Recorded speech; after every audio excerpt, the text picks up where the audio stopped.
I call to order the City Council meeting of October 26, 2016. Councilmember Jacob will be here.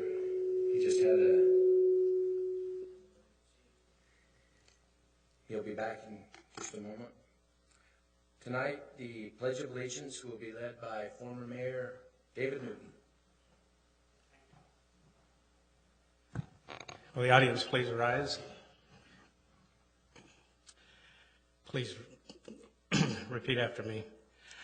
I pledge allegiance to the flag of the United States of America and to the republic for which it stands, one nation, under God, indivisible, with liberty and justice for all.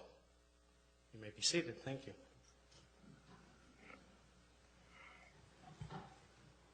Thank you. We'll move to communications. City Manager?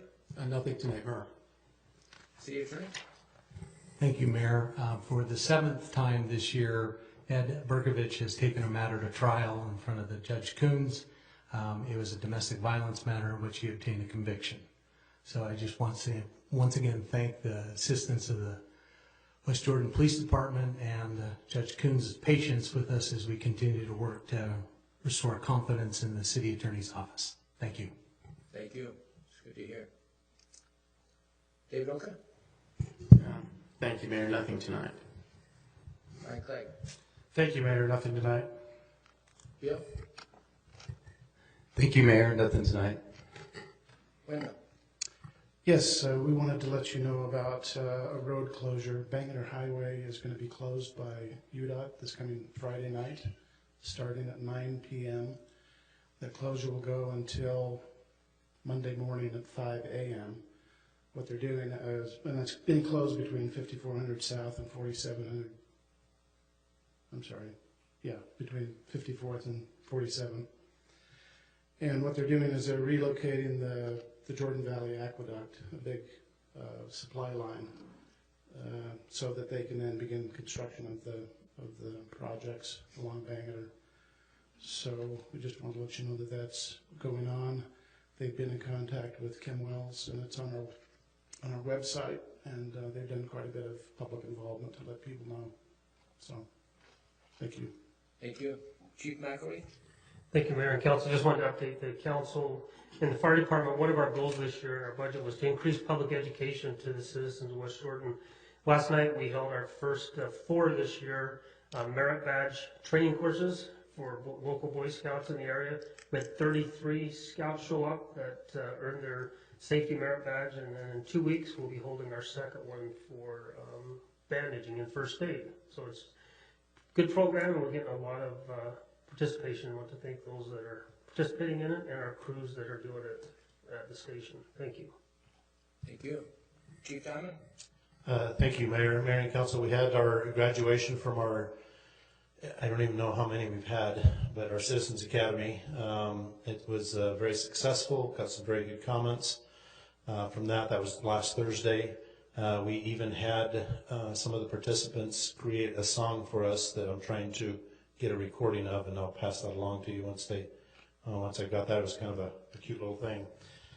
We also have one vacancy that was created from an officer who resigned and went to Division of Motor Vehicles to work over there, and we hope to be filling that vacancy very shortly here.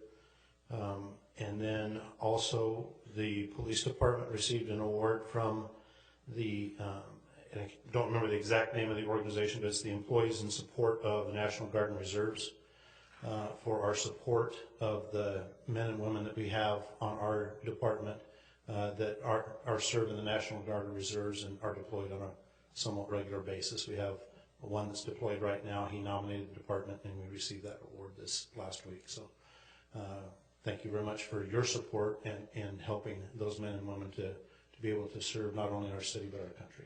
Thank you. Thank you. City Council. Councilmember Rice? Nothing this time, Mayor. Thank you. Councilmember Nichols? Nothing tonight. Thank you. Councilmember Hagan? Nothing. Thank you, Mayor. Councilmember Burton? Thank you, Mayor. I have a few things. I apologize for my voice. I hope you can hear me okay. First of all, I want to mention that on Monday I got to a government actions meeting with the Chamber of Commerce, and they had been talking about the city possibility to pick up their own trash. And then after that, I joined the Craig Durian and Western Growth Coalition meeting, and they were talking about working with Ben McAdams on the western side and doing that through their coalition and helping those things go smoothly as we have our growth on the western side of the city.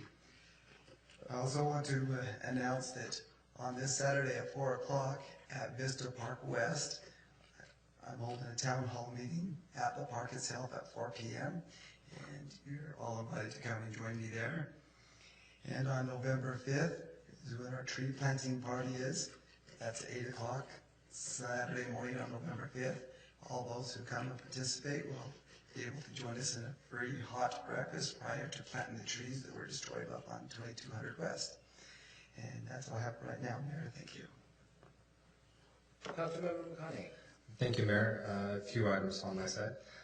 Number one, after last council meeting on the way back, there was a, sorry, just waiting for the microphone to squelch, but it looks like we're good. On the way home from council meeting, last time encountered a bit of a dumpster fire. One of those neighborhood bins had been ignited, and just wanted to commend the folks over at Station 52. Quick response time, quickly had it out. Most of the neighbors were sound asleep, didn't even notice anything happen. So thank you very much to our fire department. Along with that, it seemed like we had a fire hydrant that broke, so we had the water department that was called out to shut that off. So I also want to express thanks to them for quickly getting out there. I was really surprised how fast the water guys were there to turn that off. So thank you to both of them. The other two things that I have, we can probably discuss either as remarks at the end of the meeting, but just to let you know what I'm thinking, noticing for the vacancies that are coming or the appointments that need to be made for the Planning Commission. Last year it was kind of last minute. We said, here's when they need to go out, and we had very limited time to do interviews. I want to make sure that we have time to schedule for something that works for the majority so that we can get that out. So I'd like to discuss that. And then same thing for our strategic planning session in January. I'd like to start talking about what potential dates we can use for that, because often the dates are given to us and we don't necessarily have the ability to work it into our schedule, so I prefer we dictate the dates this time around, but we can talk about that a little bit more towards the end of the meeting. Thank you. Thank you. Just to key off of Councilmember Burton discussing Western Growth, November 1st at 10 a.m., all of the mayors on the west side of Salt Lake County will be meeting here in this building, including the county mayor, to discuss solidifying our support of Western Growth. Not a new commission, but Western Growth. The county mayor's committed Salt Lake County funds towards it and is asking all the cities on the west side to participate as well. I'll bring you up to date as soon as that meeting's over with on what gets decided. But Councilmember Jacob brought this up at our last meeting, and I just wanted to bring you up to speed on where we're at with that. We'll move now to a presentation update from Mark Hoyer, Executive Director, and Dave Newton, Vice Chairman, regarding the Transjordan landfill.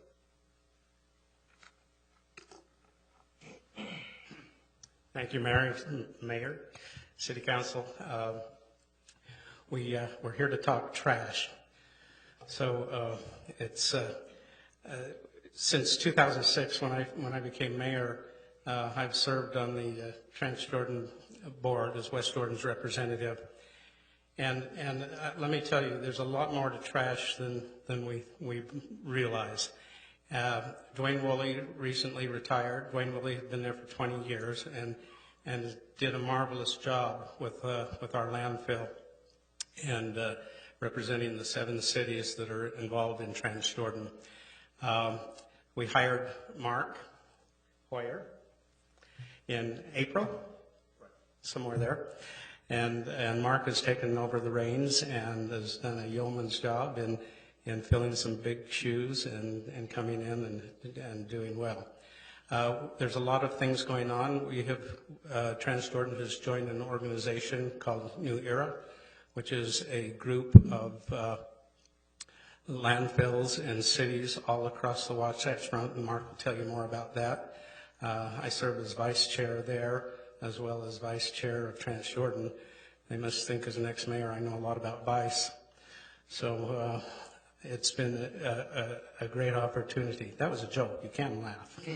Thank you. We have a lot of things going on, and we have one of the show places of landfills in the country. As we visited other landfills throughout the country, we have probably, if not the lowest, one of the lowest residential rates in the country, as we pay $15 a ton. And when I tell others what we're paying, they just shake their heads, because most other landfills are 40, 50, 60, even up to $90 a ton for their refuse.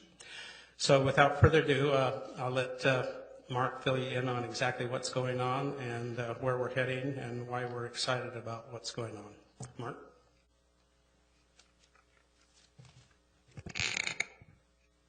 Thank you, Dave.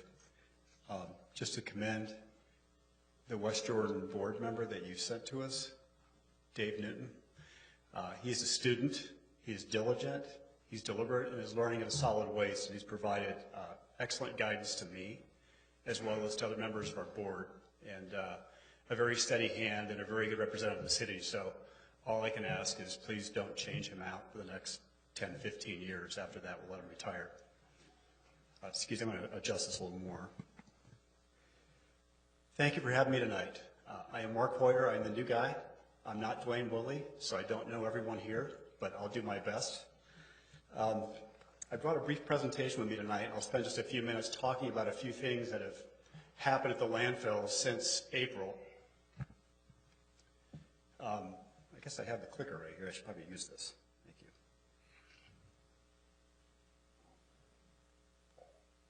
Of course, it may not be turned on.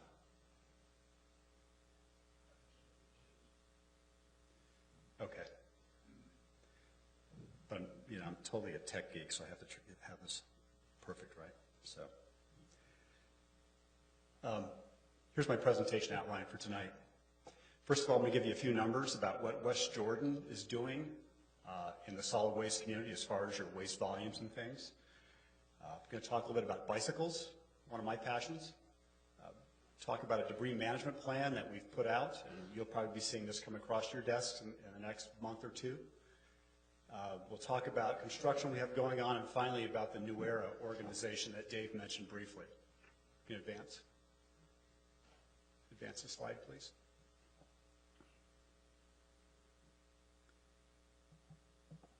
So Westjordan. As you know, Westjordan, or Transjordan, is made up of 7 cities that span the Jordan River, therefore the Transjordan. As a member of that organization, here's what Westjordan contributes. You are 25% of the population that brings waste to the Transjordan landfill. You represent 21% of our total residential trash, that's the curbside garbage, which is about 31,000 tons a year from your households. You're 20% of our total municipal trash, and this is the extra stuff the city does, bring some curbside cleanups and city projects for the parks, things like that. And that works out to about 1.6 pounds of trash per Westjordan resident per day. Sounds like a lot? I don't know. If you could advance the slide. The national average is 4.4 pounds per person per day. Now you say, now you're saying, wow, we're doing pretty good here in Westjordan, right? We're way below, and we're really good. There are a few caveats I could throw into those numbers. First of all, Westjordan has a very ambitious green waste diversion program.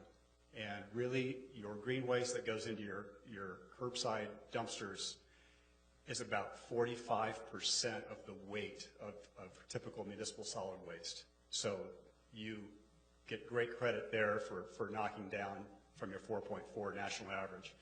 The other thing is that Westjordan, as well as most of the Wasatch Front, has a very, very low glass disposal rate. And we are only 0.01% of our waste stream here in the Wasatch Front is glass, and that compares to 7% glass waste stream nationally. And glass is very, very, very heavy along with the grass, and so we don't have much of that here in this community, and therefore that explains why some of those numbers are, why our numbers are a little lower. But I'll give you the credit because I think it's well deserved. Advance the slide one more. Finally, going back to the green waste program, you are 81% of all the green waste we receive from municipalities comes from West Jordan City. Again, this is not the commercial landscapers and other private entities that bring us green waste, but from all municipalities, you way outshine the other cities, and that's a credit to your green waste diversion program, and we appreciate that. And I have the tonnage up there for you there, but you can see what you're doing every year is about 9,200 tons, which is no small feat. And we have it all stacked up out there for you if you ever want to come and take a look. Next slide, please. One of the projects I took on early just because, again, I consider myself someone who is an avid cyclist, and I was looking around out there, and it turns out we do get a lot of bicycles. You can advance. We did an experiment over Memorial Day weekend. We were open on Saturday and then again on the Monday, which is a holiday. I told the staff, I said, let's just collect every bike we get. Let's just set it aside, and we'll just simply count them up and see how many we get. And over that Memorial Day weekend, in 2 days, we received about close to 80 bicycles. And this is part of the pile. You can advance the slide. And again, this is kind of painful. We live in a culture that likes to dispose of things, and it's one of the challenges of our civilization. But when you actually see these things come across into the landfill, sometimes it sort of gives you a little twinge of anxiety. And I was looking at this pile from 2 days and said, we can do something better here.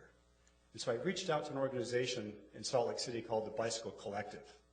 They're part of a national organization that takes donations of bicycles, used bicycles. They get a lot from police departments, unclaimed property, private donations.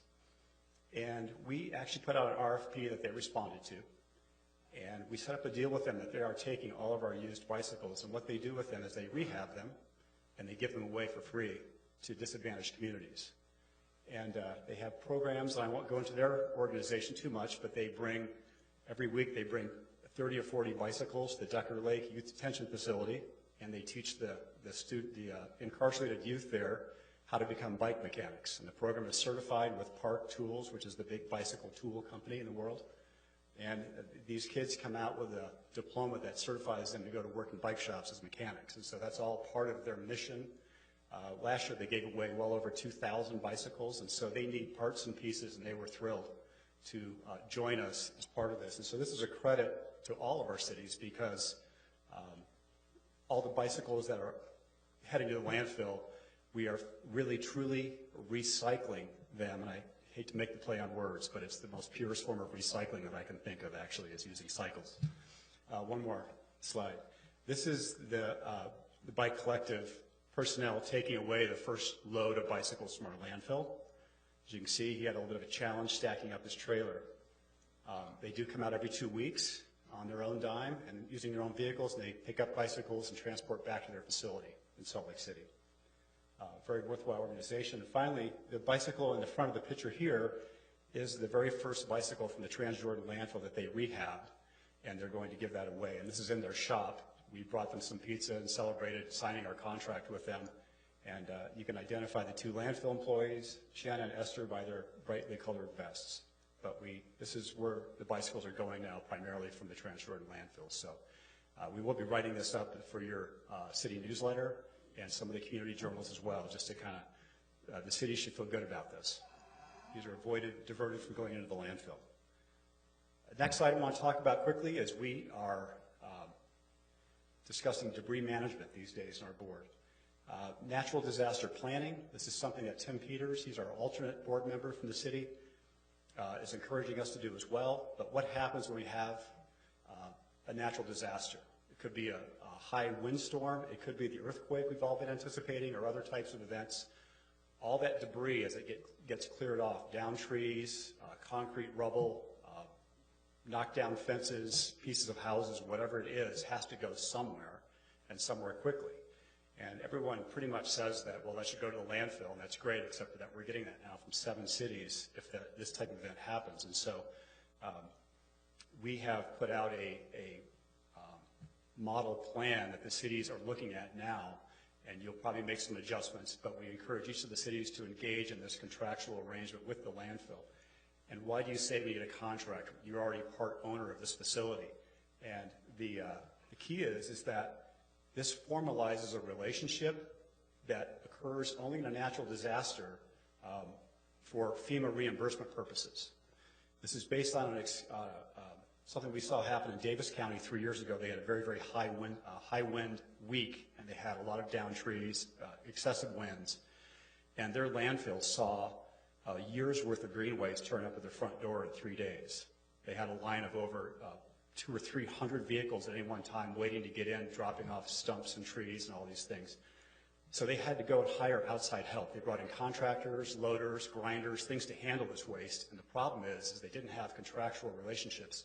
So FEMA would not reimburse that landfill for these costs they incurred to handle this inflow of debris. So that's one of the warning things that helped us to get this contract for you out there, so you can look at that and we can set up just an informal arrangement so we can handle this for you and that the city can get reimbursed for any costs you may have, even hauling it through FEMA.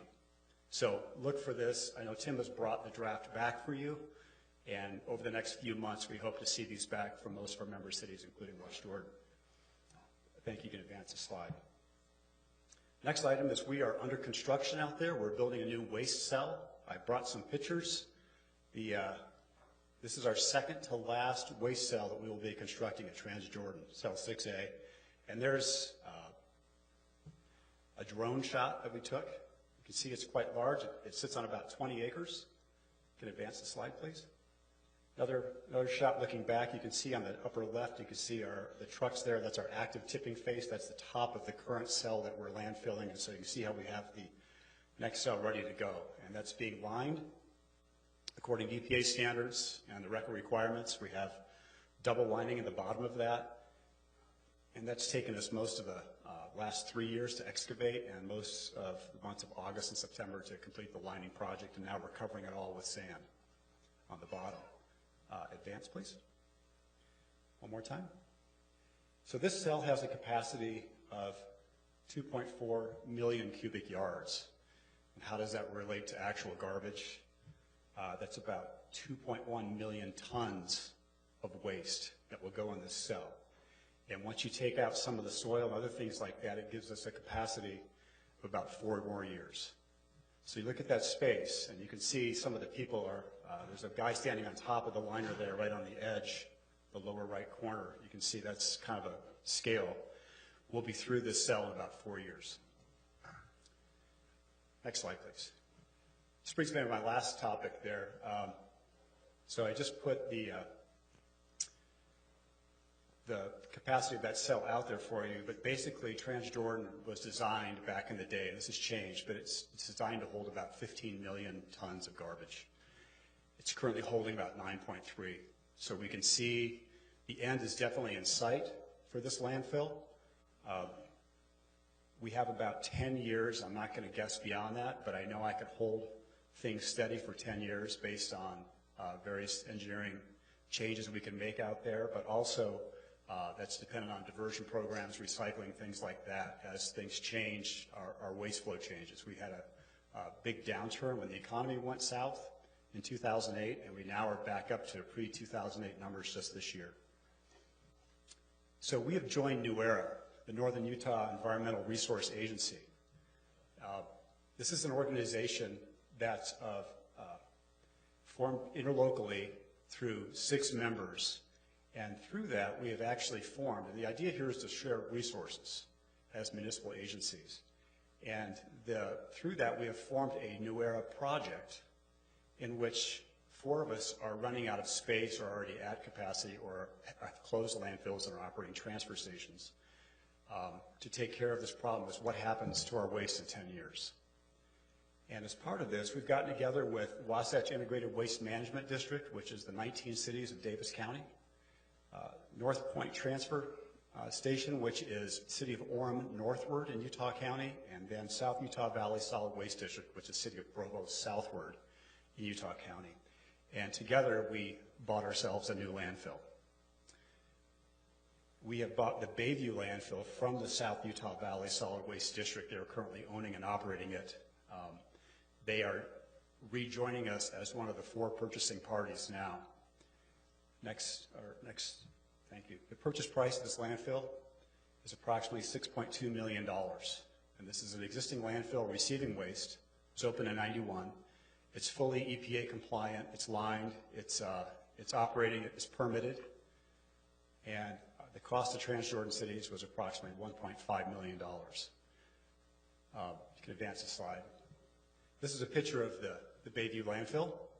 It's in Alberta, Utah, and if you ask where that is, this is at the very end of Redwood Road. If you go south on Redwood Road and take it till you can't drive anymore, you finally have to turn right or left. That's pretty much where this landfill is. The water you see in the distance on this slide is the extreme southwest corner of Utah Lake. So across the lake here, we see Timpanogos, and that'd be Provo in the distance there across the water. It's about 43 miles due south from Transjordan landfill. And this landfill sits on a site of 660 acres, which is nearly a square mile. And to put that into perspective, Transjordan sits on 187 acres currently. So this is 660 acres with an option to buy another 680 acres down the road, right of first refusal of adjoining property. So very, very large site with over 85 years currently of life left in this landfill. The nice thing is that this gives us a place to know where we can bring our waste, because the strength of Transjordan is not the landfill necessarily. It's the aggregation and the grouping of our cities together and dealing with our waste management together that actually gives the strength of the organization. And so Transjordan Cities will outlast the life of the Transjordan landfill. And now we have that end piece in place to where we will transfer waste down to this landfill when that time comes and start making plans. But now that we can begin with the end in mind, as they say, we know where the end will be. Now it's just completing the steps in between to make this a reality, because the Transjordan landfill will not be open for that much longer in the big scale of things. With that being said, I'll stop talking and entertain any questions. Otherwise, that's the presentation. Questions from council? Councilmember Burton. Over in Transjordan now, there is you capture the methane gas. Correct. Are you going to be doing something similar down there and generating electricity? Yes. Actually, EPA just changed landfill gas rules in August. They promulgated new rules that will affect Transjordan. This landfill was below the threshold that required a gas system. That has now changed. They do require one to be put in place in the next 30 months by EPA rules. So they were already going towards that with a contractor, and that process will just be accelerated. So they definitely are going for energy. And this site is actually perfect for long-term energy recovery. They're within probably 150 meters of 2 high-voltage sets of power lines from 2 different power projects. They're also adjacent to the Kern River gas pipeline, which runs to California, so you can actually purify landfill gas and inject it into pipelines. You can do lots of things with it. So it's very, very well positioned for an energy project. City Manager? Yeah, Mark, will you collect the methane? Do you do the horizontal collection tubing as well? We haven't so far. We're looking at that for our new cell at Transjordan. There's pros and cons with that, but the new regulations say that you have to collect gas from any waste that's 2 years or older. So typically, as you go up in a lift, you're not done with your cell, but you've got garbage down below that's 2 years older, so we'll probably go with the horizontal collectors to some extent. They are sacrificial in that even though they're very, very thick-walled HDPE pipe, they will eventually get crushed by the mass of the landfill. But then we come back in over the top of those and drill into those same locations with vertical wells and connect into that network down the road. So we will probably have to put vertical wells into Transjordan. This landfill will certainly have them. Okay. Yeah. Great presentation. Thank you. Okay. Thank you very much. We'll now move to the citizens' comments. I have one signed up to speak tonight. Steve Jones.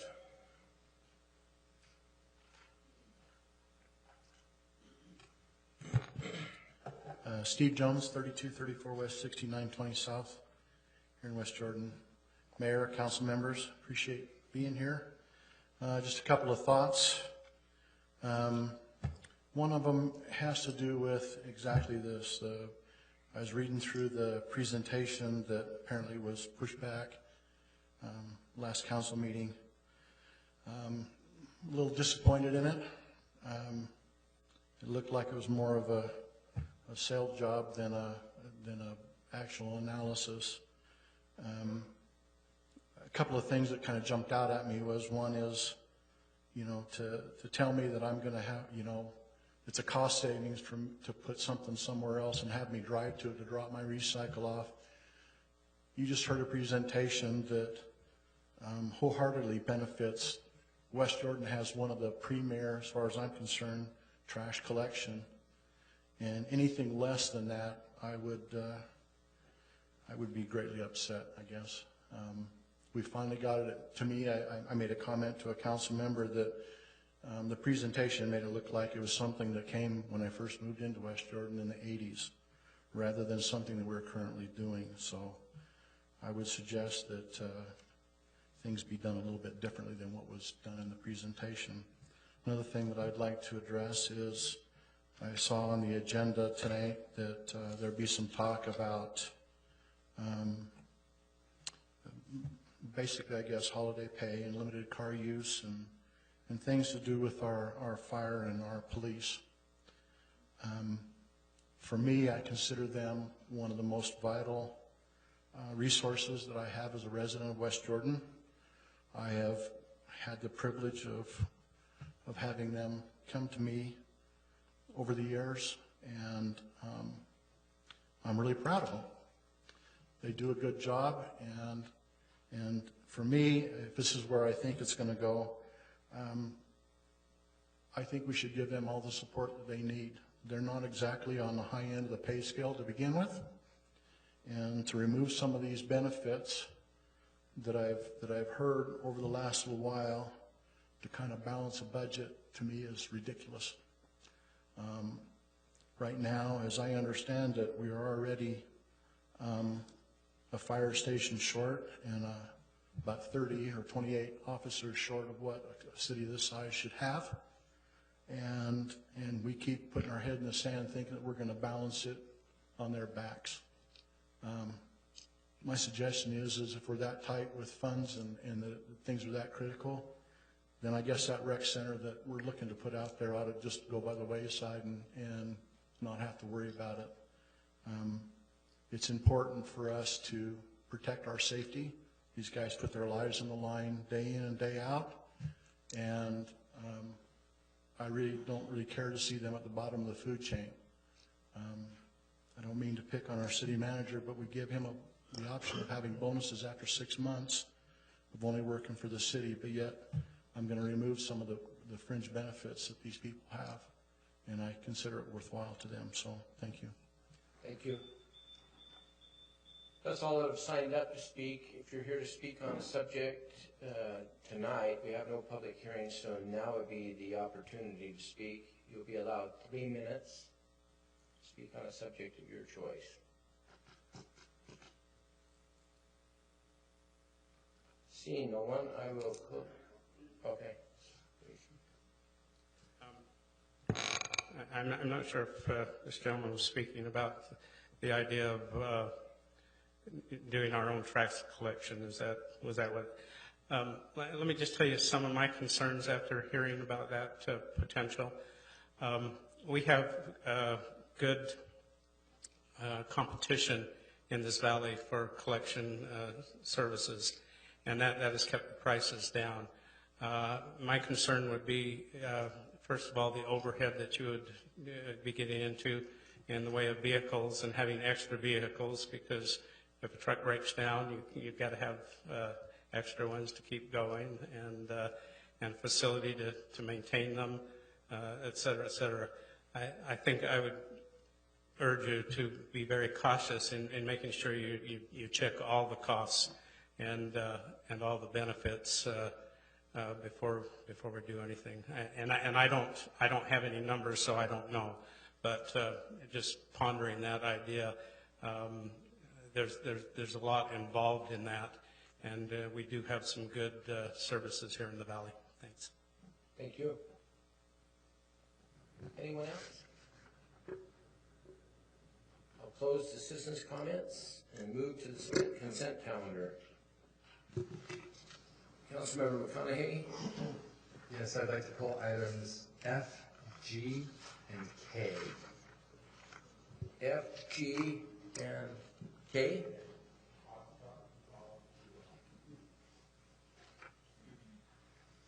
Any others from council? A motion to be in order? Councilmember McConaughey. Move to approve all consent items with the exception of F, G, and K. Second. I have a motion by Councilmember McConaughey and a second by Councilmember Jacob. Discussion to the motion? Let's vote. Councilmember Burton, Yes. Mayor Rolfe, Yes. Councilmember Jacob, Aye. Councilmember McConaughey, Aye. Councilmember Haga, Yes. Councilmember Nichols, Yes. and Councilmember Rice. Aye. Vote passes 7-0. Since we don't have that full of agenda tonight, I'm going to take the consent items now rather than moving into the back of the business items. So we will, Councilmember McConaughey, consent item F. Thank you, Mayor. The thing that's jumped out to me is the market review and analysis that goes along with the proposed rec center is something that this seems reverse order than what I would normally expect. For other companies where I've done site analysis for particular projects, it's always been the market review and research first to see what sort of potential there is, what the market will bear, what the market demands, what pricing needs to be, what break even is.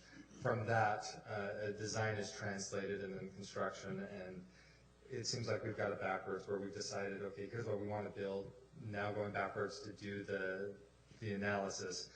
I would question whether or not it's necessary to do it at this point since the design's already been completed. There are some aspects that would be necessary if the rec center were to go forward, such as determining pricing and things like that. But what I would expect from a market review and analysis is something that we've already passed that point, so I think it's kind of a moot point at this point to have this. That's why I asked for it pulled. Thank you. Councilmember Jacob. Thank you, Mayor. Excuse me. And I apologize for my tardiness. I had a personal emergency. My question on this item, and I was planning on pulling it as well, is this study, or the necessity of this study, is intrinsically dependent on the fact that there will be a rec center, which I'm not sure where we are in this project. I mean, I'm not sure if it's on hold, if it's not on hold, if we're going forward all gangbusters, or if it's been paused. Maybe there's been some information that I haven't been privy to, but I don't want to proceed with spending more money on a topic that I'm not sure is going to come to fruition at this point. I'm not sure. Maybe everybody else is sure and I missed the memo. It's entirely possible. But that's where I'm sitting on this one.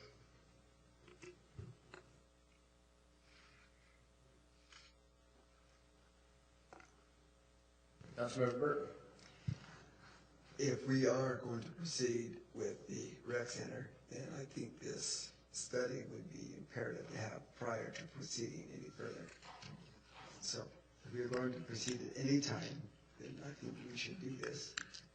If we're not going to proceed, obviously it's not necessary, but if we think we might do it a year or 2 years later, I think now would be the time to proceed, to know what we're going to proceed with.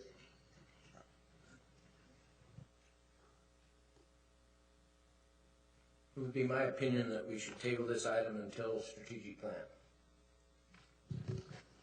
Anyone opposed to doing that? If that's a motion, I'll second it. I'll make that a motion. We will.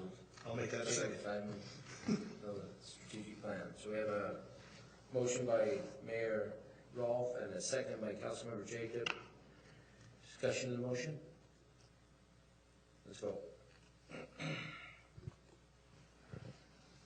Councilmember Rice, Aye. Councilmember Jacob, Aye. Mayor Rolfe, Yes.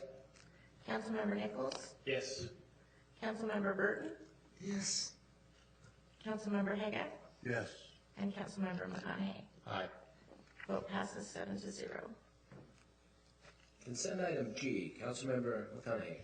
Thank you, Mayor. This one was discussed at a previous council meeting. I believe I'm in a minority here. I just want to voice my opposition to this. So, having said that, if there's someone that wants to make a motion to approve, that I have nothing else to add. Councilmember Nichols. Thank you, Mayor. I move to approve Resolution 16-160. I'll second. A motion by Councilmember Nichols and a second by Mayor Rolfe. Discussion of the motion. Let's vote. Councilmember Haga, Yes. Councilmember Rice, Aye. Councilmember McConaughey, No. Councilmember Jacob, No. Councilmember Nichols, Yes. Mayor Rolfe, Yes. Councilmember Burton. Yes. Vote passes 5-2. Consent item K. Councilmember. I'm sorry, we can't have any public comment. Oh, we don't have comment. I just want to talk something. Would you give it to the To the recorder? clerk. That's it. The check that we agreed on back. Thank you. We appreciate it. Thanks to staff. Sorry.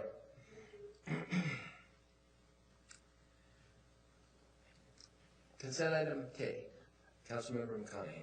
Thank you, Mayor. This is the consent item that, or the item that would authorize the closure of 70th South for up to 90 days for each of 3 sections. I'd like a little bit better understanding why a full closure would be needed if there aren't other methods that can be done, keeping in mind that Bangerter and 70th is going to be closed for the majority of, well, for a good portion of next year as well.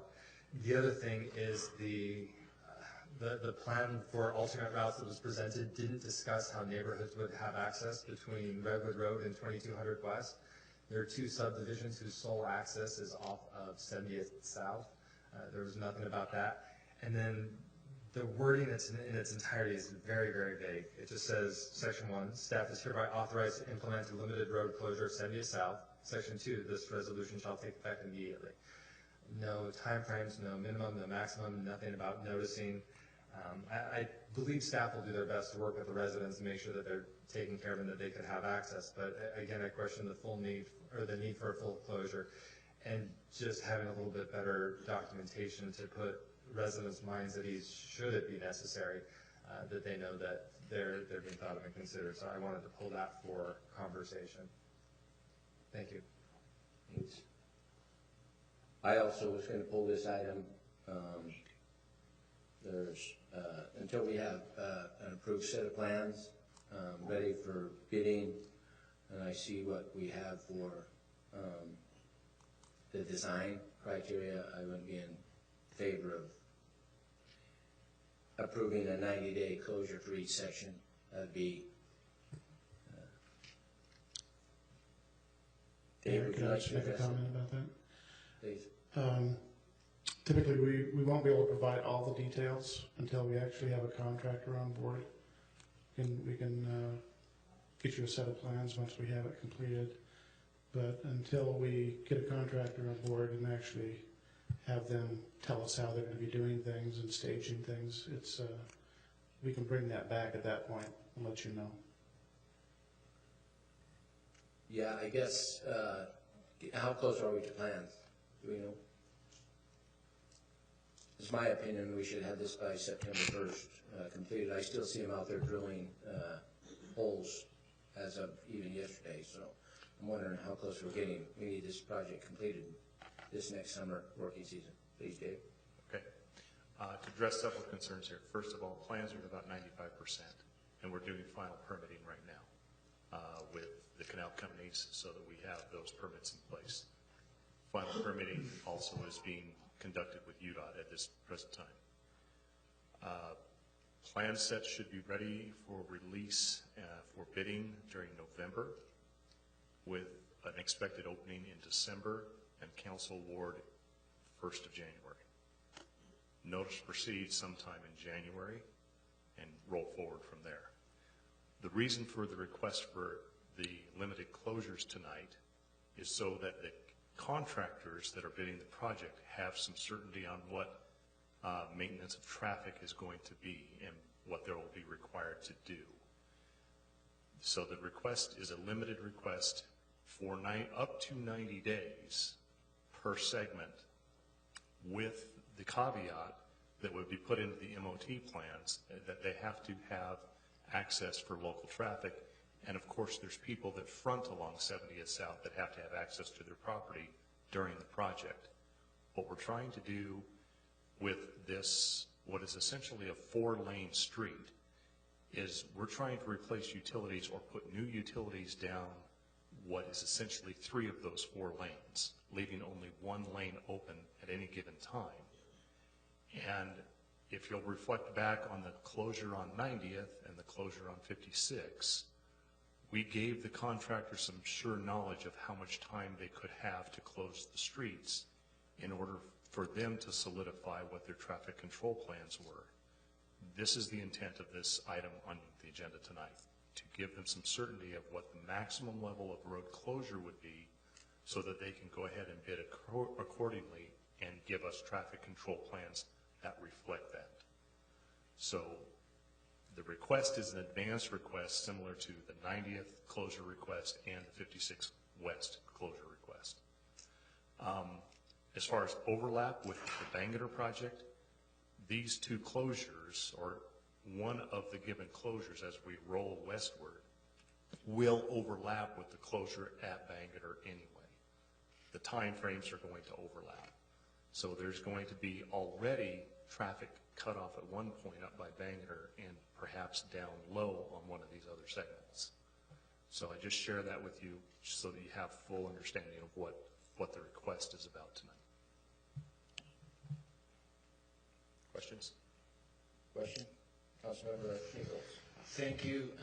Dave, I appreciate the explanation. One question I have is when we say up to 90 days through the bid process, will we be evaluating it such that if one contractor says, hey, I can do it in 40 days, and one says, I need the full 90 days, will we give one more weight than the other? Because that's what I would like to see. I mean, when we say up to 90 days, I can see a contractor say, yeah, I can do it for this amount because you're giving me 90 days. I would like to keep that as short as we possibly could. We can evaluate that and open that up in the contract language. If you want us to describe it as such, we can do that. It's just a thought. Other questions? Councilmember Burton. You mentioned utilities. Are you doing more just storm drain in this? Remember, this project is at least going with the storm drain and the sewer through most of the alignment. The sewer is also being replaced because of the depth and the interaction of the storm drain with the sewer and the need on the master plan to replace the existing sewer that's there. It is outdated and needs to be upgraded. So we're doing the sewer because of the timing or because the storm drain will interfere with where the sewer is located? Both. Councilmember McConaughey. Thank you, Mayor. Not so much a question, more of a thought. Having the ability for 4 consecutive sessions of closure that are up to 90 days, I mean, that's 360 days, potentially a full year. I can understand why we'd want to have it as an option for those who are bidding on it. I can't see a full year having some section of that road closed down. That's the part that scares me. The biggest connection between Jordan Landing and the freeway, there's so much traffic right there, having it closed down in some section completely for a full year. I don't know if this is feasible, but I would prefer to see what they come back with in their proposals for closures and then make an approval at that time. However, I can imagine if there were denial, it would screw everything up. I'm not comfortable with the vague language and how open it is, though. I'm not ready to approve that, but I'd like to hear other options or other ideas. Thank you. I won't support closure of 70th South. The contractor, in my opinion, will maintain two-way traffic at all times, other than temporary closure of the intersections for up to 3 days. That would be my opinion. 70th South is a vital street in our city, and we're already making it a dead-end road next summer, so that would be my opinion. Councilmember Burton? What about the opportunity if we knew when UDOT was going to close 70th at Bangor, and they could time it at that time? That would be their window they would have when that's closed, so they could use that same time, right? They can't build that entire In that time. Councilmember Nichols. Thank you. To build off the last comment that was made is potentially, for the UDOT, I think their whole thing was going to be 90 days, that it was going to be really impacted at that intersection. Wasn't it 60 or was it 90? I think they were up to 90. And so if at least that one section from 27 to 3200 West, maybe we coincide that one with the closure with the Bangor, and then the others you can maintain the two-way traffic. Just a thought.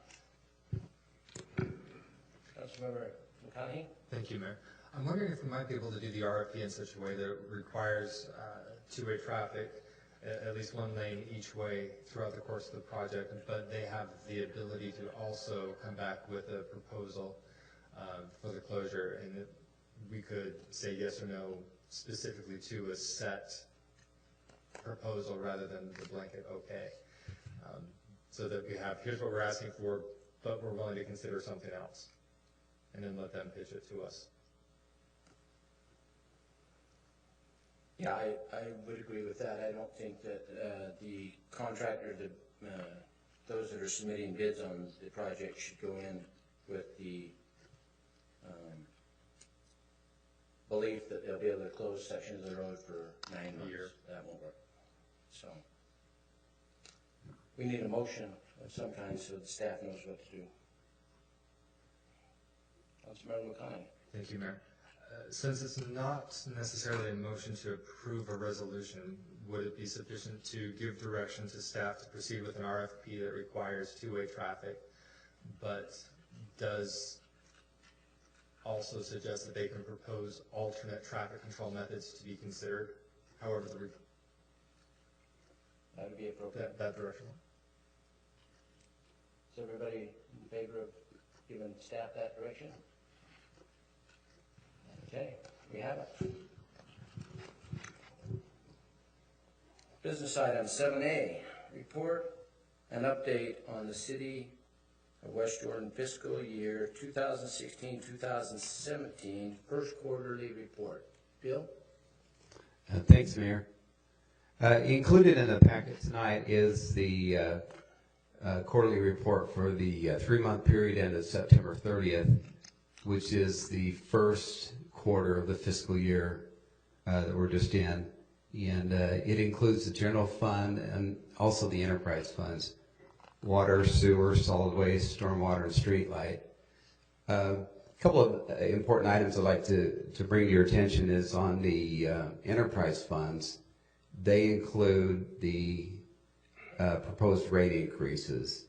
And the only one that's been approved to date is the solid waste, which was effective October 1st. And so there are approximately $3 million of revenue in the enterprise funds that have not been adopted. So there's approximately $3 million in the enterprise funds. And also in the correspondence dated March 18th from Kennington and Christensen talking about the utility rate study, it talks about that if it appears that if the rates stay the same for the projected increased capital costs, the city will have negative unrestricted cash balances in a fairly short time. So I think it's important to note that in the enterprise funds that we have revenue for those rate increases that has not been approved. And so just wanted to bring those 2 points up. Thank you. Thank you. questions for Bill?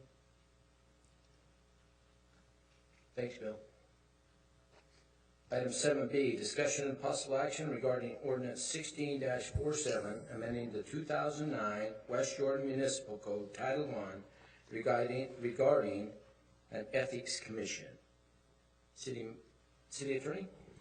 Thank you. At this point, this is the second component of the initial Ethics Act that was previously approved. This Ethics Commission is one in which the city would have the ability to control membership of who is on the commission. It sets forth a process that allows for privacy rights and an ultimate resolution to any potential complaint filed. If you have specific questions about this portion, I can try to answer them. Unlike the last portion, we did not get a lot of feedback that was in opposition to what we have presented. So if you have concerns, I'm all ears and I'm willing to try to answer those questions. Questions for the City Attorney?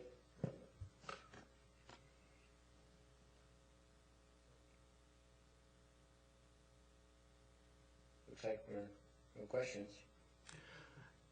Then I'd ask you to pass it. So the next step would be identifying through the manager those members who will be on the commission. That'll come back before you for authorization, consenting to their appointment, and then if should anything arise in the future, we'll have a commission in place. Move to approve ordinance 16-47. Second.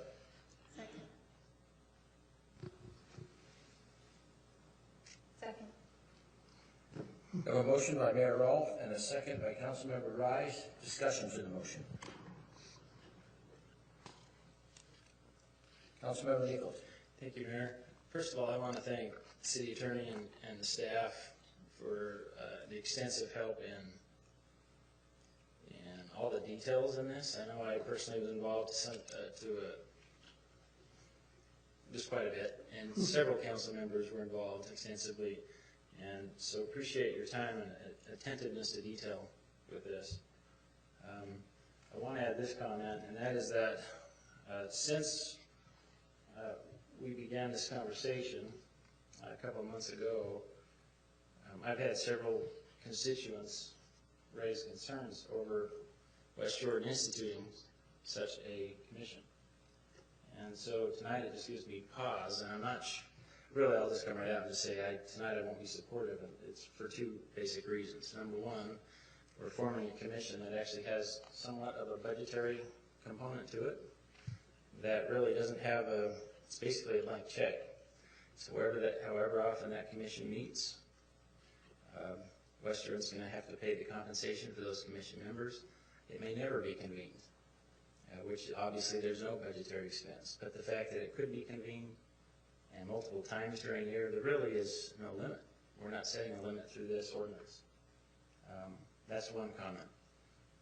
Another comment is we already have a commission at the state level. It's already created legally, and for West Jordan to create its own, although I can see some benefit, I do have a concern in duplicating what's already there. Why does West Jordan go to this effort when we have one at the state level? So again, it's not that I'm completely against this, because I put a lot of effort into it. I think it actually has a lot of validity. But as of tonight, I don't see a reason to go down this road at this point. For me, I almost want to just kind of think about it for 3 to 6 months while we debate whether to implement it or not.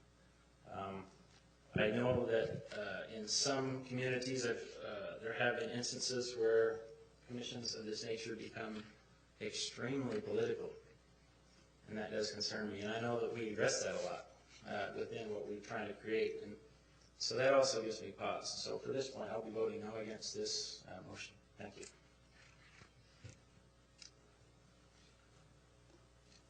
I will speak in favor of the motion. I think giving the power to local control is the right thing to do. As we've seen over the past couple of years,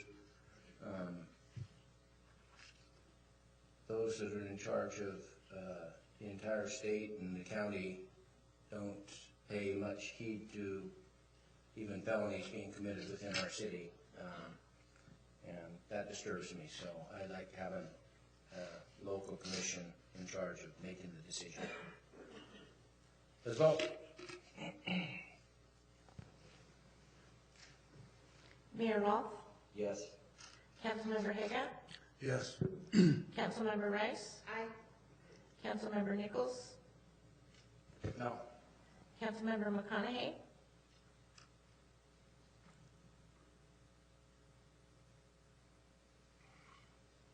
No.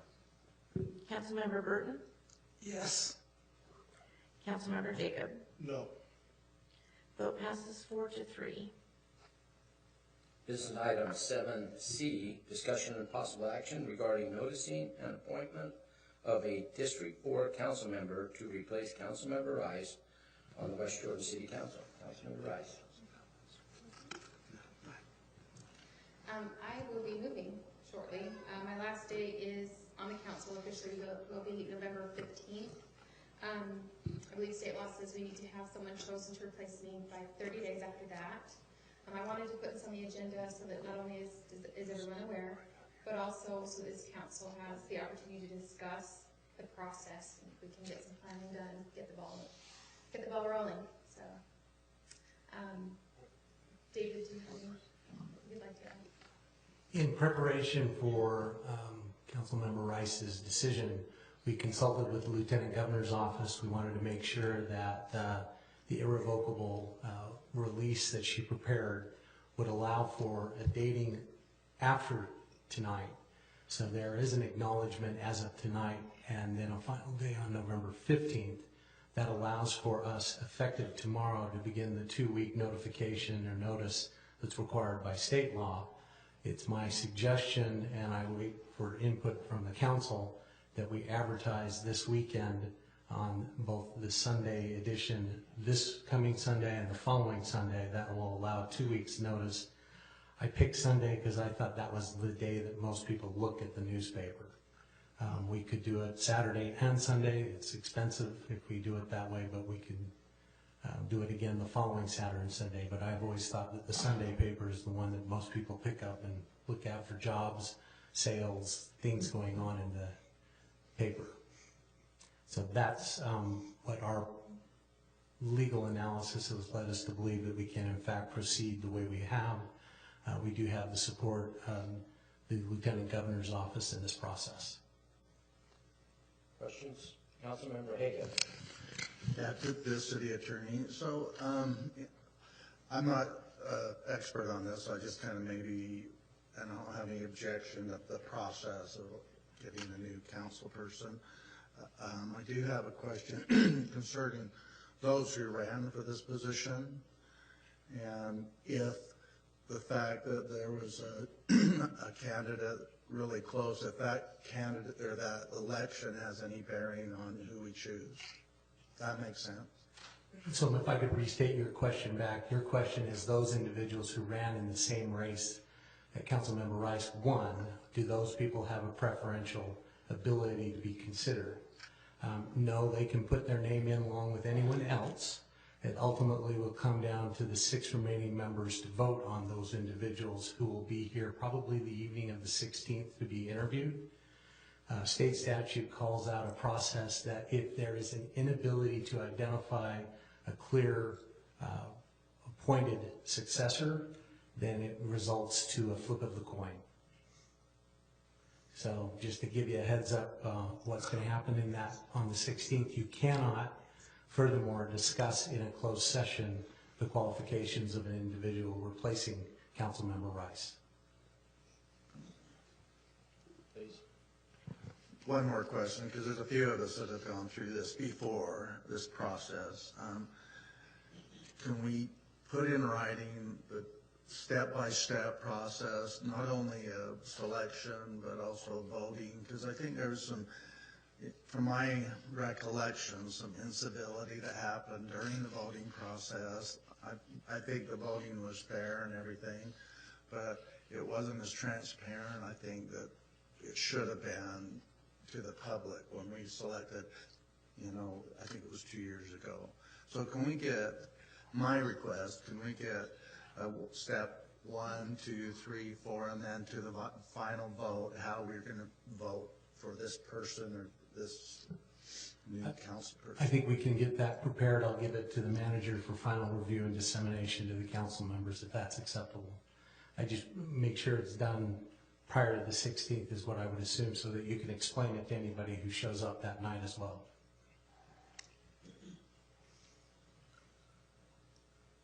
Good, thank you. Mayor? Yes, Councilmember Jacob. Thank you, Mayor. Just my thoughts on the noticing period. What you said, Mr. Breaky, about the newspaper was cute. Also about 15 years out of date. Not to say that people don't read more newspapers on Sunday, but... I didn't write the law. We simply have to I follow know. it. So my suggestion would just be that we use the minimum newspaper notification that's necessary because nobody reads it anyway. We post it online on our social media, on our website, and go from there. I think that'll be the most effective notice. But of course, the newspaper, as required by law, we absolutely should do that as well. And I'm sure they'll put it online as well. And just consulting quickly with the manager, he has no objection to us posting, certainly on the website, so it's up constantly during the next 2 weeks. But to comply with state law, we'll also publicize it in the Old-Fashioned Trib and Deseret News. Right. And as long as is it Journal here? Yep. There you are. Okay, we'll get it to you too. Thank you. Thank you, Mayor. Item 7D, discussion and possible action regarding holiday pay and limited car use for the police and fire departments. This item is my item. We made some changes in this budget that appeared to save tax dollars. Looking back, I think this item needs to be reversed and put back the way it was prior to making the changes on holiday pay and car use. And that would be my position. I'd like to hear discussion from the council on this. Councilmember Nichols? Thank you. I just think it would be appropriate for the public's sake to know what that policy was and what it's been changed to. That would be good. I don't know if there's someone on the staff who could describe that to us. I don't know if that would be the chief or city manager. I can get that to you if you want to in detail. We could just take a... I can email it to you tomorrow. I was thinking more just a quick synopsis so that we know what it is. Well, I think the chiefs ought to explain it exactly where it was prior and where it is now.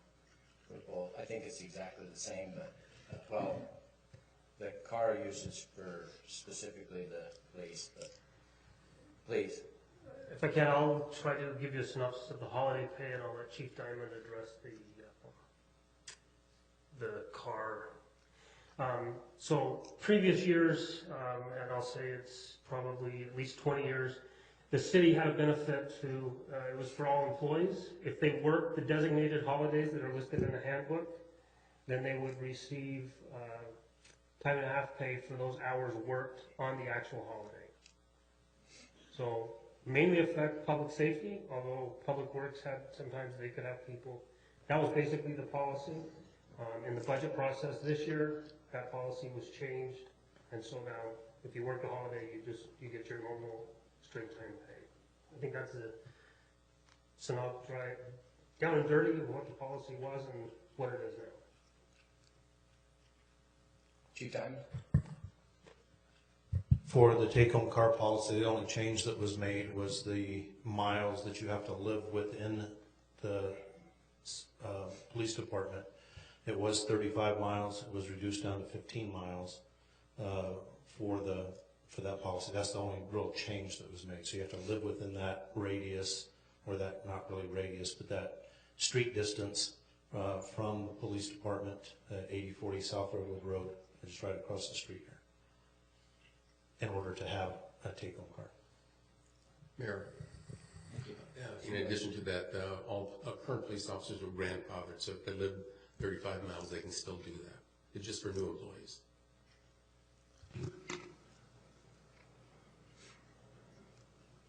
Councilmember Jacob. Thank you, Mayor. Mark, just one clarifying question on that. If a current employee who's grandfathered in moves, are they still grandfathered in? No. Okay, so it's new employees and current, well, it's new residences, not necessarily new employees. That's correct, yeah. So, okay, thank you. Councilmember Hagan. So, just a couple of questions, because when I saw this, I just saw this when I got in here, so there's no documentation. So have we, first of all, I should say the city manager, have you cut vacation pay and holiday pay currently for the police and fire? Do we have it? Currently? Yes, it was just all altered. And then the radius was how? It was 35 miles. It's 35. And how long have we had this in effect? Oh, gee, 6 months, something like that. Thanks, Mayor.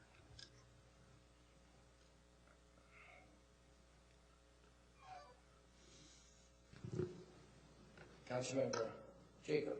Thank you, Mayor. One more question, either for city manager or finance, whoever wants to talk about money. How much of a fiscal impact has this change had over the last 6 months? I don't remember. I thought it was somewhere around 70, 80,000, something like that, for an entire year. For the police department, it's right around, I think, $28,000 to $30,000 for what we spent in the calendar year or the fiscal year 15-16. For that, for the fire department, I believe it was around between $30,000 and $40,000. So a grand total of 60 to 80-ish? Ish. Okay. I just, before we move further, I looked at the budget specifically for police, and we still have a line item in the budget for fleet replacement charge, which ends this spring. We will be 100% leased cars then. There's $179,435. So for my next two items, just so I can be clear, I believe that item can be pulled out of the police budget, $179,435, and cover these two items. That's just out of the current budget. It can be budgeted next year in July. Quick question on that. Yes. Is that not the money that we took out of that line item to hire 2 new police officers, or was that off of another line item? Because we did. I believe that was it may have been that same. I'm not 100% sure which line item that came out of, but I know that it was, that money was taken out. So what is showing in our budget is what we actually have above and beyond those police officers. Gotcha. At least that's my understanding. Thank you. Yes. Councilmember McConaughey. Thank you. Couple items. Number one, with regards to the money from the fleet fund, it was about 5 years ago that we bumped up the funding to the fleet because fleet had been decimated during the recession. So we bumped up the fleet funding there. And then subsequently, a couple of years later, we made the decision to go with leased vehicles. I don't believe we made a full adjustment to the fleet fund to accommodate for that. So I have no concern going back to the fleet fund to take care of this through year. And I would expect, though, that going forward with next year's budget, it would be from recurring revenues. So it's only this 1 year that we're looking to replace that funding from one-time revenues or one-time funds. The other thing that hasn't really been brought up is, in addition to the economics, I think these policies have had a significant impact on morale. And as we reviewed the budget, I don't know that was given significant weight. Right now, there have been a couple conversations about numbers, making sure things pencil. But I'm also very concerned about the less quantifiable impact that this has on the morale of the employees, our ability to recruit and retain, and just overall make sure that people are happy while they're here at work. I've used the comparison before of the police vehicle is kind of like a free t-shirt. It doesn't have a significant cost, but people will do a lot for that little benefit. And it's something that they're proud of, they're happy, they take it out in the community, and it helps promote the city as well. whether it's a car or a t-shirt. It seems to be very, very similar in my mind, so I'm very much in favor of putting that policy back where it was before, and also a proponent of correcting what I think was a mistake that was made on holiday pay. Thank you. One final thing, and then I'll make a motion, see where it goes. When I was elected mayor, we had $1.5 million in the fleet fund, and we currently have over $5 million in the fleet fund. And we have the newest fleet in the entire region currently, from Public Works to the police department to anything. And so I don't feel a bit bad about reducing the fleet charges in every department for next year's budget. I move that we direct staff to put the holiday pay and car use back to the prior budget years. Second. We have a motion by Mayor Rolfe, second by Councilmember McConaughey. Discussion of the motion. Councilmember Jacob. Thank you, Mayor. I would just make sure that that also includes the policies, as it were, as far as holiday pay and the cars. It's not just a budget item, it's a policy item as well, I think, an employee policy item. And just to be clear, I want to just mention, the reason why I asked about the budget is because, in my opinion, relative to a $45 million rec center, for example, it's pennies to take care of what I think is the top priority of city government, and that's public safety. Thanks. I will add that as a friendly amendment to my motion. Will you second that? Yes. With that addition? Okay. Can we clarify what that addition was? Just to make sure the policies All are the same set. policies, not just budgetary. Not just Same budget. policies are in place. Councilmember Hagan. I'm a proponent of this. I actually was against this action before we had the budget, but do we not have to have an amended budget? It'll have to be brought back, yes. This is just direction given to the staff. Thanks, Mayor. Let's vote.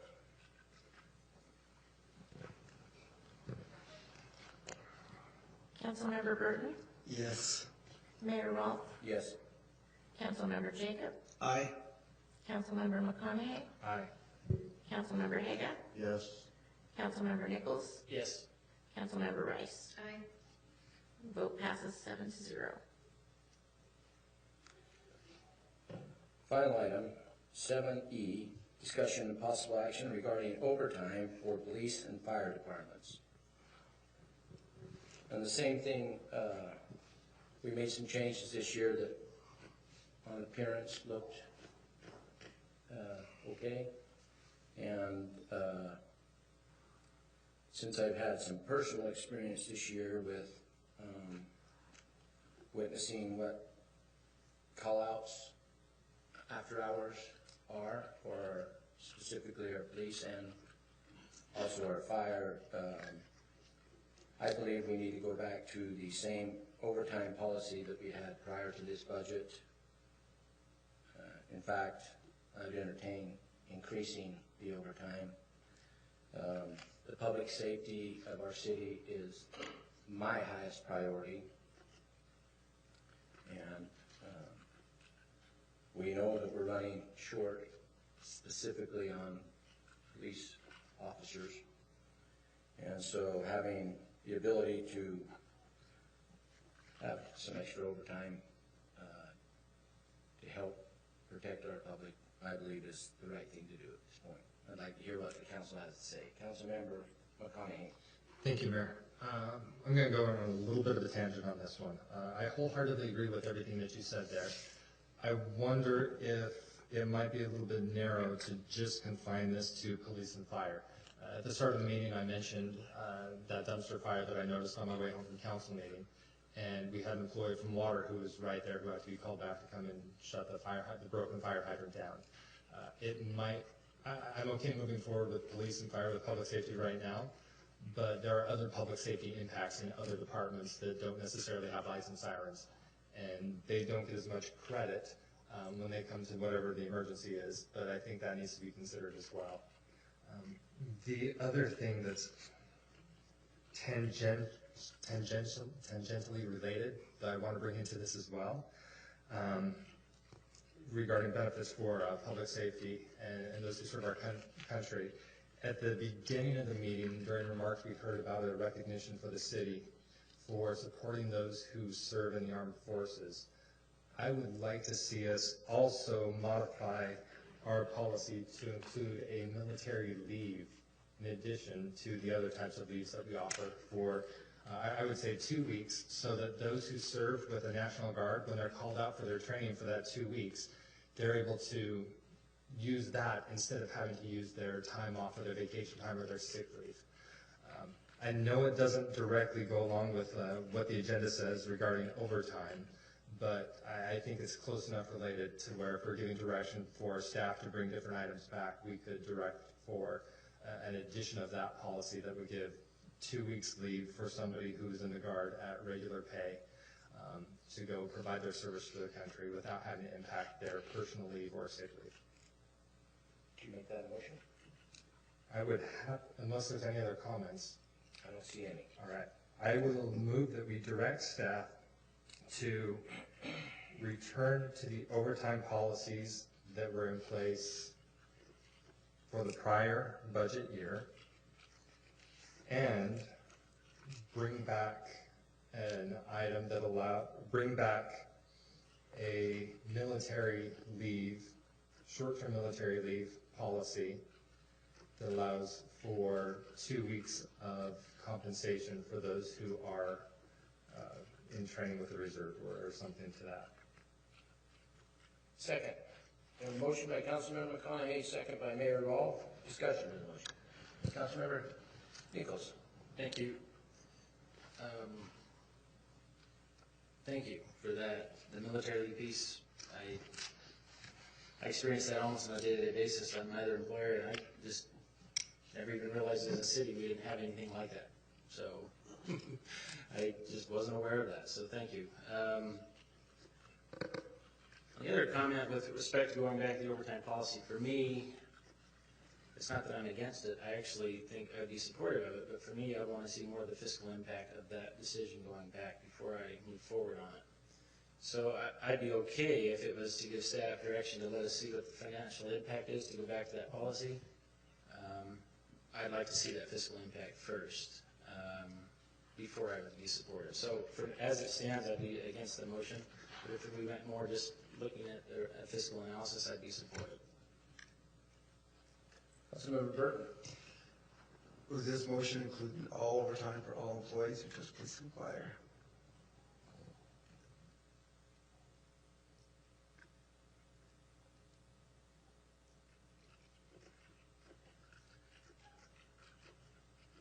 I hadn't specified. I'm not sure what I think. I don't necessarily think it should go back to what it was for all. You know what? I'm going to leave it as it stands without the specification of one department or another. If we're going to make changes to it, I would like to have plenty of open conversation on the dais about why and how and what the purpose for that change is. It was done rather, when we made the change the first time, it was pretty quick, and we didn't have too much public conversation to debate. So I think I'm comfortable going back to what it was before, and then we'll probably need to make some modifications, but that will be done with debate and public input. So yes. The other, one more item that I'll add. Councilmember Nichols, thank you for adding the comment about military pay. As much as I'd love to take credit for that idea was not mine. That came from some of the good folks who are serving in the military and brought up that this is not something that we currently have. I will also point out that that policy is not something that would strictly impact public safety either. We do have folks who are in other departments, such as even engineering, who work in the Guard. So I'll have to defer the credit to those who were kind enough to give me a little bit of an insight into what they're doing. Thank you. Councilmember Jacob. Thank you, Mayor. Just a question. Councilmember McConaughey, I guess, because you made the motion. And that is, is this motion to direct staff to bring back a resolution to implement these changes? Or is this go ahead and implement these changes now and yeah, that. The motion implies that it's meant to be done as soon as reasonably possible. There was no resolution that was passed when these policy changes took effect, so I would not anticipate that another resolution would be needed to go back to what it was. I believe that could be done administratively. Which would bring me to my second point, is that if we direct an administrative function without a resolution, could it not be administratively just done again? In other words, administratively, things happen administratively. If we're going to take control of an administrative function as a council, as a policy, shouldn't we have a resolution maybe to back that up? And that maybe should apply to the previous discussion as well. My thought on that would be that administrative may not have been the best term, but the policies which the council has approved should be reflected in the employee handbook. So I'd like these things to be added to the employee handbook. Now that's something that's, I believe, we got a memo on that one earlier from legal saying that that employee handbook is owned by the city manager, but is typically modified and ratified with the consent of council. So if there are any changes that would be I would like to see whatever necessary changes to those policies reflected in the employee handbook, and that employee handbook brought back for ratification unless legal changes my mind.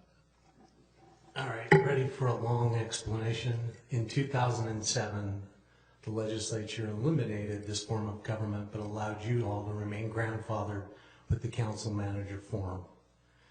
Following that, it appears that on at least 3 occasions, the city manager brought to the council for ratification and consent changes to the handbook. But under the prior law, that was something that was a concession made to accommodate what was the changing presence of different forms of government at that time. In reviewing that with David Church and other members of legal staffs, that's sort of like the assumption you have as a parent. You say to the child, you have the ability to veto where we're going to eat. And after 7 years, you're tired of it. And I think the manager has indicated that he wants to exercise that right that he has under the authority of the law then written.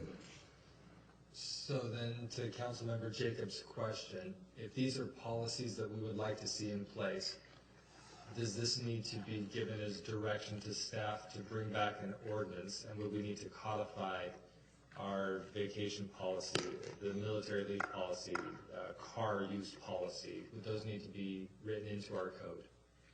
That's the only way that I can see doing it, because the manager's in charge of the handbook. Mayor, we're in the process of redoing the handbook, and the last suggestion on the military thing I would agree with myself. So let me bring back some language, and if everyone agrees, I will put that in the personnel manual. That part I'm agreeable to. The other portion about the regressing to what benefits were at last budget, how do we proceed with that one? Well, I'll have to think about that one a little bit, and I'll give you an opinion in writing.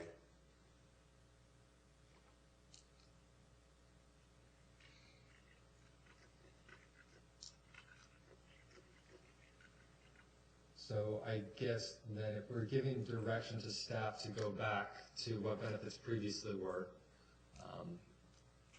but the response is that we'll receive the city manager's opinion in writing, that kind of leaves me in limbo. Does that mean the direction to return to what benefits were is... I don't know how to... I'm having a hard time getting this out. I don't think we debate that here. I think we have a motion on the table. Okay. We pass it, there's clear direction given in the previous motion, let's see how, if this one passes. And we'll wait for advisement from staff as to where we're at. Can we request that that update be provided at our next council meeting? Perfect. Let's vote. Councilmember Rice. Aye. Councilmember Jacob. Aye. Mayor Rolfe. Yes. Councilmember Nichols. No. Councilmember Burton. Yes. Councilmember Haga. Yes. Councilmember McConaughey. Aye. Vote passes 6-1. That's the end of the open part of our agenda. I would need a motion to move to, please. Oh, you had some remarks, I'm sorry. You did tell us at the beginning. Councilmember McConaughey. Thank you, Mayor.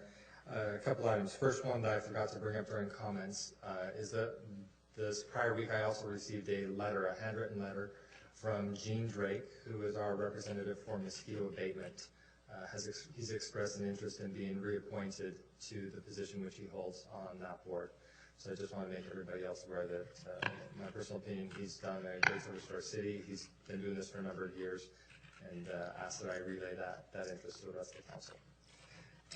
The items that I wanted to talk about for more calendaring than anything, number one was noticing for the planning commission positions. There are 3 positions that are up for either reappointment or I believe there might also be one where the time is expired for the possibility of a reappointment. Do we want to give direction to staff to notice the planning commission vacancies at the same time the notice is given for Councilmember Rice's spot? And do we want to set a time for interviews with the council?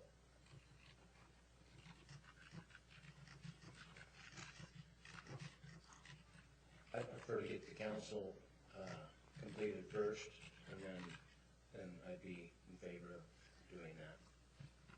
My only concern with that is if we can't have somebody here until mid-December, we have to have the planning commission appointed before the start of the new year. So that puts us right on top of that Christmas to New Year window to interview and appoint. Mayor? Yes. I believe if we're going to vote on the 16th, we're going to interview in open session. Last time when the vacancy was filled on the council, the interview in open session plus the vote took place at the same time. So if we're going to vote on the 16th on the council seat, then we'll have a council member in place the first meeting in December. I see no problem holding the planning commission interviews then that week after, between the first and second meeting in December, and then ratifying those, making that selection, making the ratification at the second meeting in December. So is the intent, let me back up to the city council position. Is the intent to appoint somebody to fill that seat on November 16th? That's the way I understood it.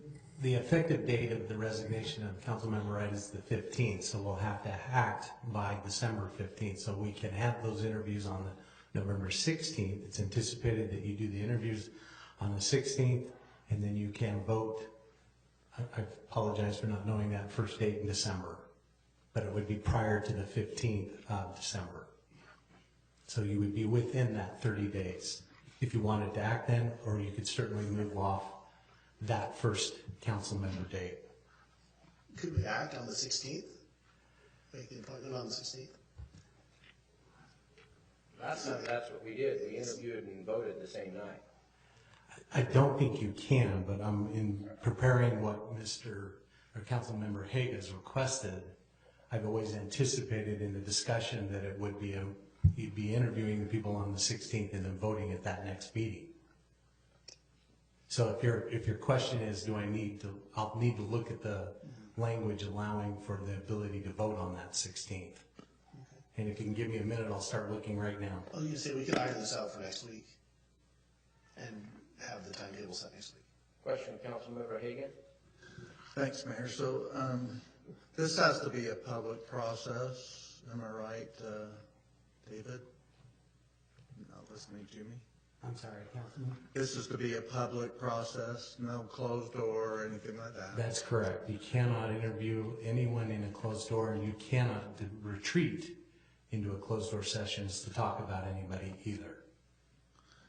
And is there a way that we can have a special meeting before, as far as a council, if there's a majority to call that meeting to appoint a new council member? As long as we give that appropriate notice requirements, yes, you could do that. Councilmember McConaughey? Oh, my apologies, I didn't notice why this so long. To Councilmember Jacobs' comment, I would be fine having staff bring back potential dates to us at our next council meeting. I just don't want to I don't want us to find ourselves in the same position with last year when staff came and said, okay, you guys are up against a deadline, you have to do it this day, and here's the last possible opportunity, and people didn't have a chance to adjust their schedule or find something that works well. So I'm fine if this comes back next week. So Put that on the agenda. Or actually, we can next meeting. discuss it next meeting. And then the other one is going to be calendar and date for our strategic planning session. Historically, we've had the council meeting, then the subsequent week strategic planning, then the subsequent week another council meeting. I know for my work it's difficult because I try and schedule travel in the off-council weeks. So having the 3 in a row is a little bit tricky. I wanted to see if there was an appetite from council to have strategic planning the same week that we do a city council meeting.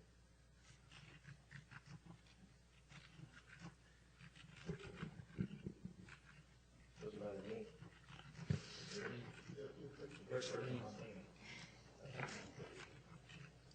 Is there any preferences to if we do it the second week of January versus the 4th week of January?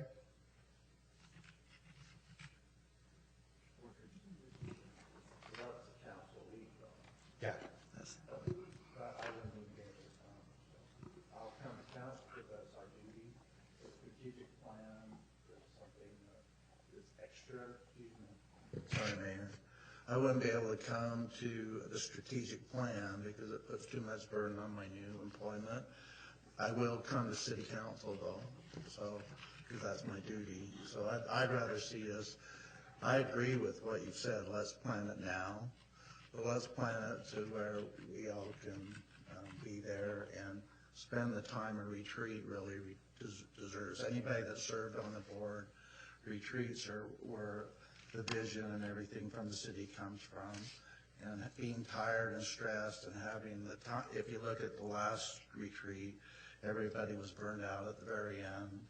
I would like to see it shorter, but I'd especially on the first of the year city council meeting, I'm not sure I would be able to come.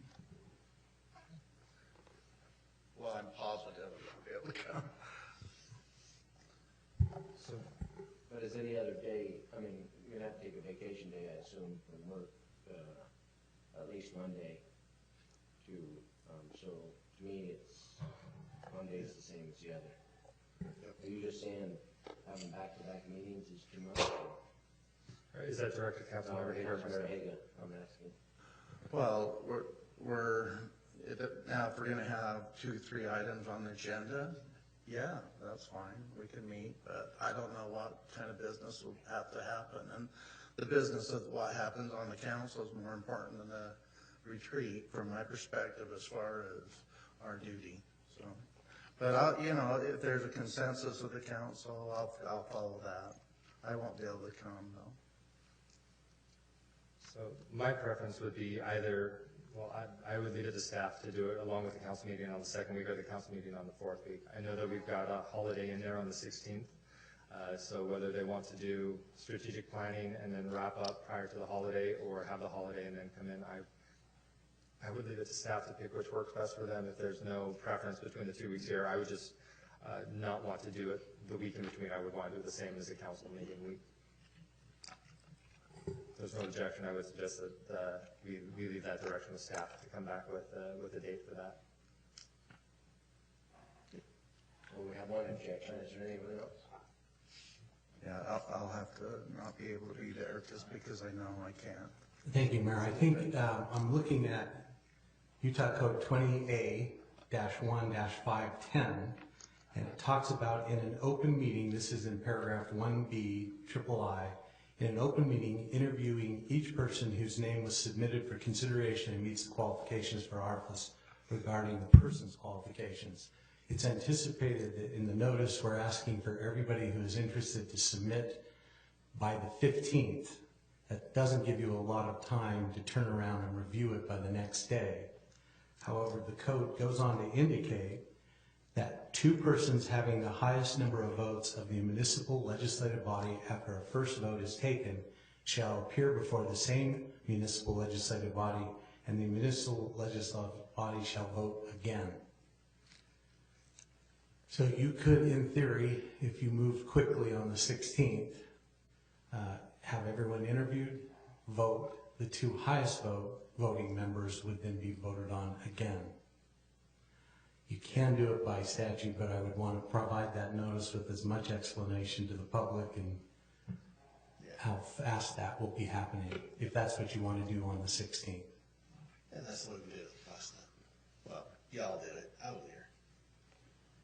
It wasn't quite that fast because you had a written interview, a written questionnaire, whatever that was given out and then turned back in, and those were all made public. But then at the meeting, it was interview, vote again. Right? Councilmember McConaughey. Thank you, Mayor. So changing subjects and going from planning days for strategic planning back to appointment of council member for District 4. Last time what was done was we had, I believe it was about a 2-week period for folks to respond and give us notice that they were interested. And we asked them to provide a resume and respond to a written questionnaire. We had some interviews that were done in smaller groups of the council, so it wasn't the full body, it was groups of 2 or 3 that interviewed them, and then we followed that up with a public discussion, if there was any, for the candidates. And then at that point, we voted, did a first round of voting on we voted the first round, and then the top 2 candidates were selected, and then we had another round of voting on just those 2 candidates, and the decision was made there. I want to be clear, this time around, all interviews will be done in public. There will be no interviews done in any kind of closed doors or any other settings. All interviews will be done in public this time around. I don't know of interviews that were done in private last time, but if there were, all interviews will be done in public. If you choose to call one of the applicants and talk to them on the phone or something, but the interviews will be held in public. I was confusing what we done with the planning commission, because when we met with the planning commissioners, that's when we met with them 2 or 3. Thank you for the clarification. So I'm in favor of doing it all on the 16th. You have a full day to review the applicants' qualifications. We'll have that night to interview them in public. The public can be here and here, and a vote can take place that night. It's just not really functional to have a 6-member council. It's not designed that way, and I would like to fill the seat as quick as we possibly can legally. So if you think that we can do it on the 16th, my vote would be or my direction would be to hold it on the 16th, if that's legal to do. I would agree.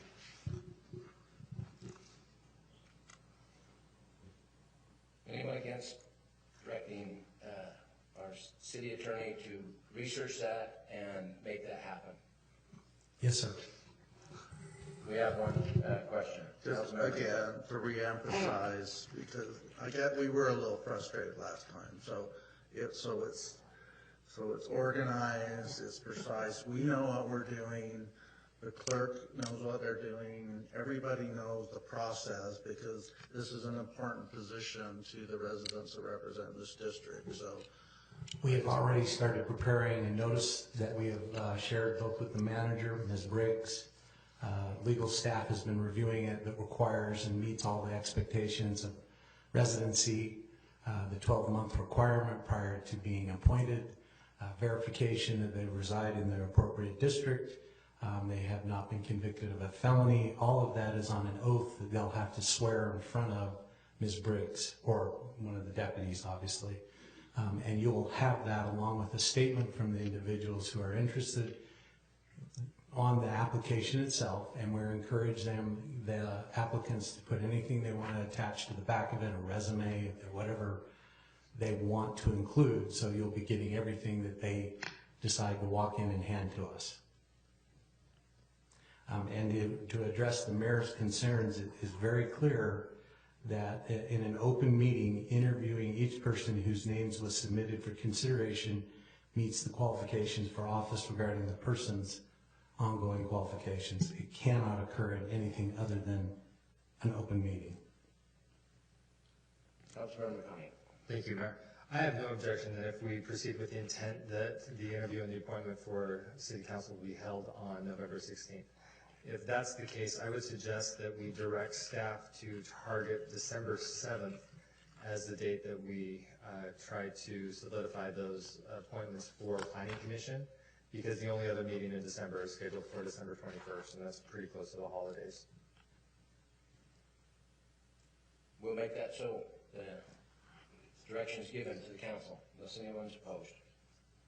I mean, to the staff, excuse me, not the council. From the council to the staff. Any other remarks?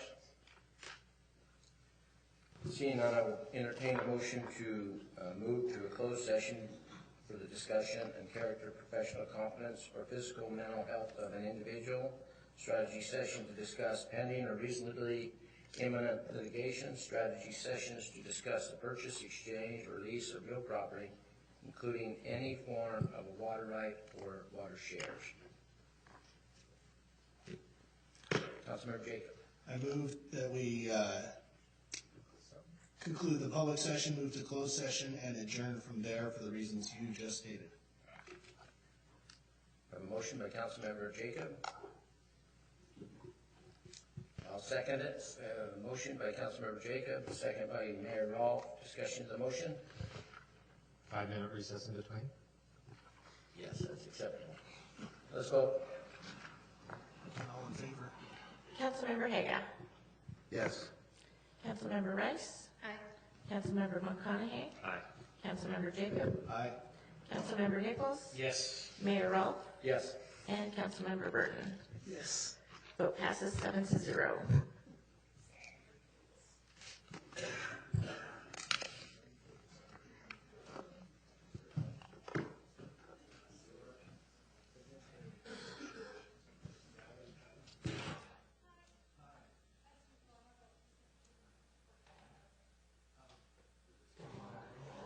Hey, Bill.